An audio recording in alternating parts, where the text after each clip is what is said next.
آدمی که فحش میده سه تا چیز نداره. یک، یا ادب نداره، یا منطق و دلیل نداره، یا صبر نداره. در جنگ صفین یکی از یاران حضرت علی فحش داد به یاران معاویه. حضرت علی فرمود من ناراحت شدم. گفت آقا قاتلمونن. فرمود قاتل بشه برید بجنگید. فحش ندید. به بت پرست فحش ندید. وقت شما به دوره‌وریات به بچت کلمات زشتی میگن.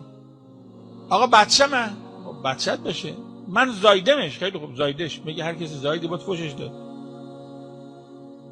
گاهی هم به خصوص رو به مهمون، یه مهمون که میاد این مادر یا پدر میگه این بچه میبینی چنینه این بچه هم سرخ میشه سبز میشه خجالت میشه. قرآن نگفته غیبت بر پدر جایزه، پدر و مادر هم حق ندارن غیبت بچه‌شون بکنن. کار نباید بکنیم که دیگران رو به گناه وادار کنیم. گاهی لج بچه رو در میاریم. پدره به بچهش گفت عاقت میکنم، بچه هم گفت منم عوقت میکنم. اصلا نفهمید عاق یعنی چه عوق یعنی چه. برید چون پدر گفت عاقت میکنم اونم گفت عوقت میکنم. تحریک نکنیم کسی رو. گاهی انسان ناخواسته در گناه دیگران شریک میشه.